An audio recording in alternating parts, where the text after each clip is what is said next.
সম্প্রতি এক লোক ইনশাআল্লাহ, মাশাআল্লাহ ও আলহামদুলিল্লাহ বলা নিয়ে আপত্তি তুলেছে। মাশাআল্লাহ, তুমি কি ভাত খাবে? ইনশাআল্লাহ। তুমি সুস্থ আছো তো?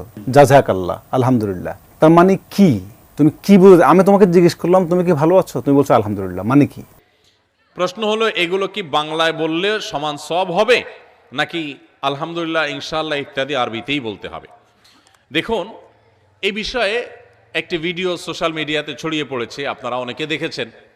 এবং এক ব্যক্তি তিনি এটা নিয়ে আপত্তি তুলেছেন যে আমাদের সমাজে মুসলমানরা কথায় কথায় ভবিষ্যতে কিছু কাজ করলে বলে ইনশাআল্লাহ করব, আর কোনো কিছু অর্জিত হলে বলে আলহামদুলিল্লাহ হয়েছে।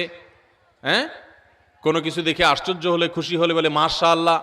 তো এই জাতীয় শব্দগুলোর তিনি আপত্তি তুলেছেন। তার বক্তব্য হলো ইনশাআল্লাহ, মাশাআল্লাহ, আলহামদুলিল্লাহ এগুলোকে বাংলায় বলতে হবে, বাংলায় বলতাম, এগুলো আরবিতে বললে তার অ্যালার্জি হয়, ওনার সমস্যা হয়, সেজন্য উনি আমাদের এগুলো সহ্য করতেছেন না। দেখেন, এখানে দুইটা দিক।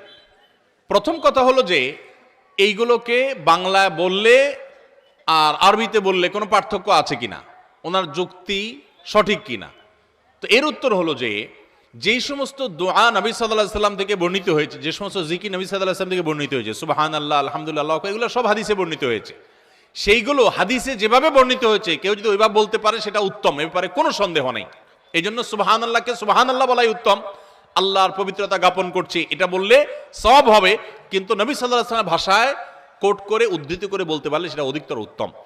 একইভাবে আমরা যদি আলহামদুলিল্লাহকে আমরা বাংলায় বলি আল্লাহর প্রশংসা, সকল প্রশংসা আল্লাহর, অবশ্যই আল্লাহর প্রশংসা জ্ঞাপন করা হয়ে যাবে। কিন্তু নবী সাল্লাল্লাহু আলাইহি সাল্লামের ভাষায় যদি বলি তাহলে আলাদা সওয়াব হবে। এবং আলহামদুলিল্লাহ তামলাউল মিজান, নবী সাল্লাল্লাহু আলাইহি সাল্লাম বলেছেন আলহামদুলিল্লাহ এটা মিজানের পাল্লাকে পরিপূর্ণ করে দেয় আলহামদুলিল্লাহ উচ্চারণ করলে। তো হাদিসে বর্ণিত এই দোয়া, এই প্রশংসামূলক আল্লাহর তাসবিহগুলো, এইগুলোর প্রতি পর্যন্ত অ্যালার্জি এই সমস্ত ইসলাম বিদ্বেষী, মুসলিম বিদ্বেষী মানুষগুলোর। আমরা মাতৃভাষার প্রতি শ্রদ্ধাশীল, ইসলাম মাতৃভাষার প্রতি শ্রদ্ধাশীল হতে শেখায়। মাতৃভাষার চর্চা আমরা করব। আমাদের নবী সাল্লাল্লাহু আলাইহি সাল্লাম নিজের মাতৃভাষা মানুষকে বোঝাতেন, সব নবী রাসূলগণ নিজের মাতৃভাষা মানুষকে বলতেন, আলেমরা মাতৃভাষার সুন্দর মার্জিত ভাষা মানুষকে বলবেন। কিন্তু হাদিসের কিছু কিছু শব্দ আছে, দোয়া আছে, এগুলোকে আপনি অনুবাদ করে দিতে বলবেন কেন? আপনি যেগুলো সারাদিন বলেন, আপনি টিভি বলেন, টিভিকে তো আরামিয়ানরা টিভি বলে না, তারা বলে আল কানাত। আপনি কম্পিউটার বলেন, তারা বলে আলাতুল হাসুব। আপনি হসপিটাল বলেন, ওরা বলে মুস্তাশফা। আপনি সারা দিন ইংরেজি শব্দ যে অনবরত আওড়াচ্ছেন, আপনি এই সংস্কৃতি থেকে বদলানোর জন্য কোনো উদ্যোগ নিচ্ছেন না। মুসলমানদের ধর্মীয় কারণে যেগুলো বলছে সেগুলোর উপর আপনাদের অ্যালার্জি হচ্ছে। এই মানুষগুলো আমাদের এই সমাজে এতটাই নিগৃহীত, এতটাই ঘৃণিত, এই মানুষগুলার সপক্ষ অবলম্বনকারী এদেশে শতকরা 1%ও নেই। এদেশে হিন্দু বলেন, খ্রিস্টান বলেন, মুসলমান বলেন, বৌদ্ধ বলেন, সবাই মিলে এদেশের সংস্কৃতিকে ডেভেলপ করেছে, উন্নত করেছে। এই তথাকথিত আলহামদুলিল্লাহ, সুবহানাল্লাহ, মাশাআল্লাহর প্রতি অ্যালার্জি আছে যাদের, এই সমাজের প্রতি তাদের কোনো অংশগ্রহণ নাই। তারা এ দেশকে পিছিয়ে নিয়েছে, এক চুল পরিমাণ এগিয়ে নেওয়ার ক্ষেত্রে তাদের কোনো ভূমিকা ছিল না। এরা যদি কোথাও মেম্বারিতে দাঁড়ায়, আমি তো চ্যালেঞ্জ করতে পারি যে এদেরকে 5 জন মানুষও ভোট দিবে না।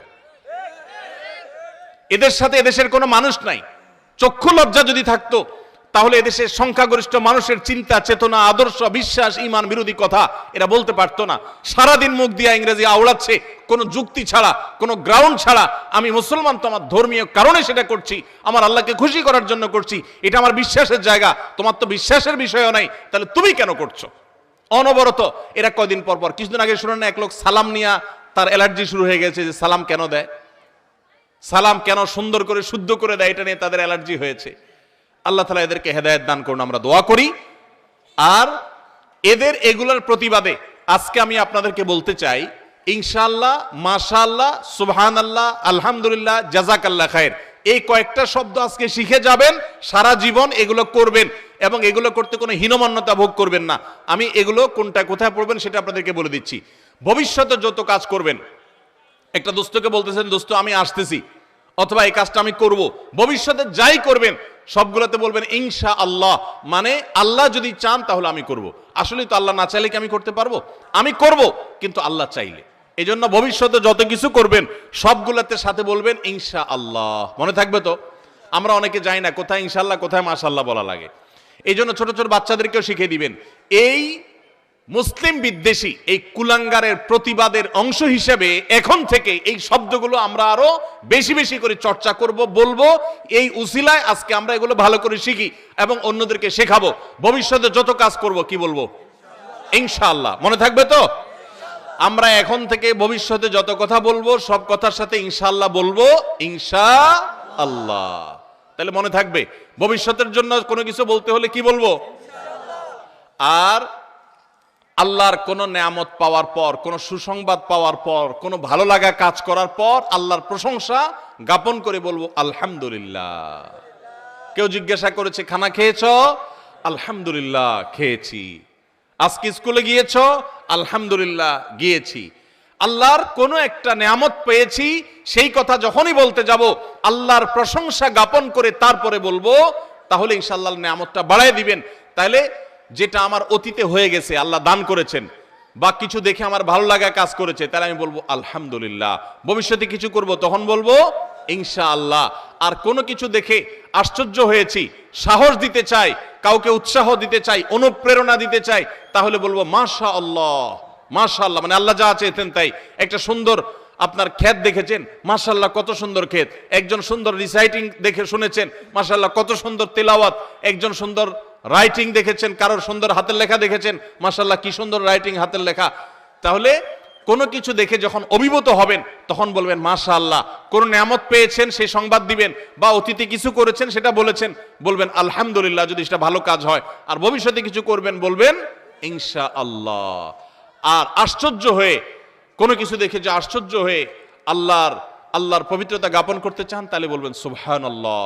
উপরে ওঠার সময় বলবেন আল্লাহু আকবার। সিঁড়ি দিয়ে যখন উপরে উঠবেন, নিচে যখন নামবেন তখন পড়বেন সুবহানাল্লাহ। এগুলো সুন্নাত। তাহলে আবার বলেন, ভবিষ্যতে কিছু বললে বলবেন ইনশাআল্লাহ। অতীতে কোনো ভালো কিছু করতে পেরেছেন সেটা বলতে গিয়ে বলবেন আলহামদুলিল্লাহ। আর কোনো ভালো কিছু দেখে অভিভূত হয়েছেন তাহলে বলবেন মাশাআল্লাহ। এবং কোনো কিছু দেখে আশ্চর্য হয়ে আল্লাহর পবিত্রতা জ্ঞাপন করছেন বলবেন সুবহানাল্লাহ। উপরে ওঠার সময় পড়বেন আল্লাহু আকবার, নিচে নামার সময় বলবেন সুবহানাল্লাহ। এই বলাতে দুইটা লাভ হবে। এক হলো এই প্রত্যেকটা শব্দ উচ্চারণের কারণে আপনার আমলনামাতে সওয়াব যুক্ত হবে। আরেকটা হলো ইসলাম এবং মুসলমান বিদ্বেষী এই সমস্ত কুলাঙ্গাদের চপটাঘাত হবে।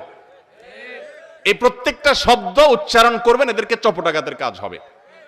এরা এদেশের গণমানুষ বিরোধী। এদেশের শতকরা বেশ ৯৯% মানুষ, যেই ধর্মের মানুষই হোক না কেন, প্রত্যেকটা ধর্মের মানুষ তার ধর্মীয় সংস্কৃতিকে আগলে রাখে, শ্রদ্ধা করে, এবং এই সম্মিলিত প্রচেষ্টা আমাদের সংস্কৃতি বেড়ে উঠেছে। এরা সেগুলোর দুশ্মন। এরা ইহুদি এবং খ্রিস্টানদের দালাল। এরা নির্লজ্জ, এরা বেহায়া। যদি বেহায়া না হতো, এরা দেখবেন কোরবানির ঈদ আসলে তারা বলে পশুগুলো সব জবাই করতেছে, কত অমানবিক। এরা খুব মানবিক হয়ে যায়। অথচ সকাল বিকাল এগুলার বার্গার না খাইলে, চিকেন নাগেটস না খাইলে এরা এরকম গরুর এবং মুরগির গোশত ছাড়া এদের সকাল বিকাল চলে না। কিন্তু কোরবানির সময় আসলে দেখবেন তাদের অ্যালার্জি বেড়ে যায়। তাহলে এরা মূলত মুসলমান এবং ইসলামদের চিহ্নিত দুশ্মন। এরা অল্প কয়েকজন মানুষ আমাদেরকে জিম্মি করে রেখেছে, আমাদের শিক্ষা সিলেবাসকে ধ্বংস করে ফেলেছে, আমাদের সংস্কৃতি শেষ করে ফেলেছে।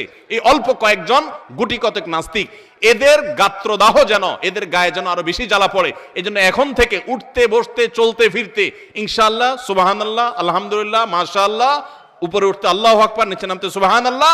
আর কেউ যদি কোনো উপকার করে, এটা হাদিসে আছে, নবী সাল্লাল্লাহু আলাইহি ওয়াসাল্লাম বলেছেন, আপনাকে কেউ একটা উপকার করেছে, একটু কলম দিয়েছে, হাত দিয়ে লিখে আবার ফেরত দিলেন তার কলমটা দিয়ে লিখে, কোনো একটা উপকার কেউ করেছে, তাহলে আপনি তার বিনিময় দিতে চাচ্ছেন, কিন্তু এই মুহূর্তে হাতের কাছে কিছু নাই। সবচেয়ে উত্তম বিনিময় হয় যদি আপনি বলে দেন জাযাকাল্লাহু খায়রা। জাযাকাল্লাহু খায়রা মানে কি? তুমি আমার এই যে উপকারটা করলে, আমি তো তোমাকে কিছু করতে পারতেছি না, আল্লাহ তোমাকে আমার পক্ষ থেকে উত্তম বিনিময় দান করুক। কত সুন্দর অর্থবহ একটা জিনিস। তোমাদের থ্যাঙ্কস, তোমাদের ওয়েলকামের কি অর্থ? এটার অর্থ তো আছেই, কিন্তু এর উপকারিতাটা কি? তুমি আমাকে থ্যাঙ্কস বললা, সারাদিন কি লাভ হলো? কিন্তু জাযাকাল্লাহু খায়রা যদি বলা হয়, তখন সাথে সাথে এটা দোয়া হয়। ইমানদার যখন আরেক ইমানদারের জন্য দোয়া করেন, আল্লাহ ওই তার জন্য তো কবুল করে, যে দোয়া করে তার জন্য কবুল করে। পুরো শান্তিতে পরিণত হয়ে যাবে। এই যে সুবহানাল্লাহ জায়গা মতো বলেছে যুবক, তোমার পুরস্কার আছে একটু পরে ইনশাআল্লাহ।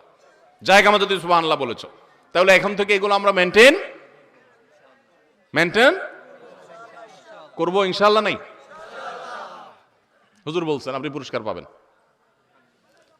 আল্লাহ তাআলা আমাদেরকে এই সমস্ত কুলাঙ্গারদের ষড়যন্ত্র থেকে বেঁচে থাকার তৌফিক দান করুন। মুসলমানের সন্তান ইসলামী সংস্কৃতিগুলো আরো বেশি করে চর্চা করবেন। ওরা বলে আসসালামু আলাইকুম ভালো করে দিলে ওদের গাত্র দেওয়া হয়তো, এই জন্য খুব সুন্দর করে টেনে টেনে ইউটিউবে যায় শিখবেন সুন্দর করে সালাম দেওয়া, আসসালামু আলাইকুম ওয়া রাহমাতুল্লাহি ওয়া বারাকাতুহু।